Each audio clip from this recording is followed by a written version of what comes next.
Islaamatun akkuma yaada nama hundaatiin akkana ta'uun ooltu jedhanii ta itti amananii miti ta beekumsaati malee beeytee waan dubbatu beeytee waan yaadu beeytee barumsa irratti hunduutee waan dalagu jecha. Kanaaf Nabi Muhammad alayhi salatu wasalam akkanuma sadarkaa guddoo san kenneefi nutti hin ergine jecha. Qur'aana guddaa kana akkanuma nuun buufne hadisa lakkawameen hin dhumne dalagaa isaatiif jecha isaatiin rasuuliin nuuf hin dabarsine amantii islaamaa tanaatutu barumsatti haajama jechuudha malee dura waan rasuulii jalqabeeni alayhi salatu wasalam maal iqra wanni rabbiin isirratti buuse iqra bismi rabbikal ladii khalaqal insaana min 'alaq iqra wa rabbukal akramu kanaani eegale qara'i baradhu jechuudha.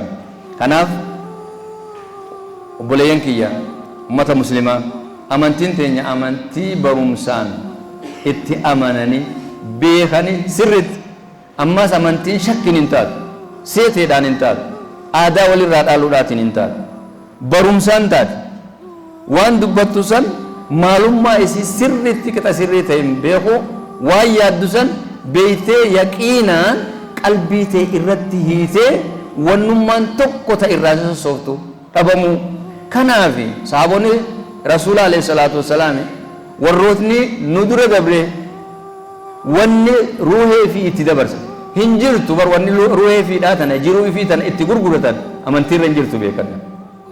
Amantiin nuti akkuma feenetti itti amannee akkuma feene goonu kana nama kumaatama miliyoonaan lakkaawamuutu lubbuu isaa itti dabarsa jecha.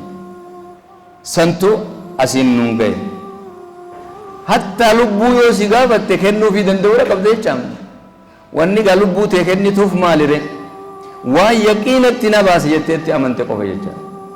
Aqiidaa dhagguuni fi jaan kana si tolchiti sii fi rabbii walitti hiiti akka sii fi rabbiin wanni takkallee nu adde isiniin hin murre sii fi nabiyyi rabbii kabajamaa rabbiin namatti ergeessan walitti si hiiti sii fi seera bulmaataa kan qur'aana kana walitti hiiti kanarraa waan si sossoosaa takkallee akka dura dhaabbattee firraa ittiftuuf sii fi qabrii walitti hiiti sii fi aakhira mana jannataatii fi mana aakhiraa mana ibiddaa san siti jecha.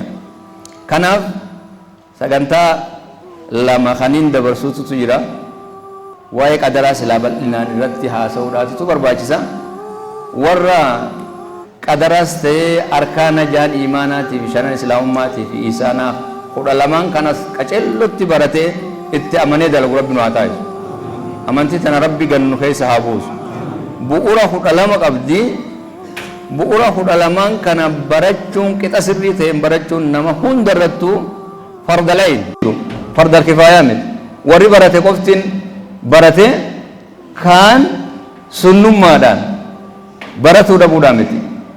Arkaana 12 kan arkaana shanan islaamummaa arkaana jaan iimaanaa tokkicha isaana waliin meeq 12 misqixa sirrii ta'een barachuun dirqama ta'a jecha. Akka inni barbaachisu sanitti baratuun barbaachisaadha. Warra baratu rabbi nu haa godhu rabbi nuuf haa laafisu.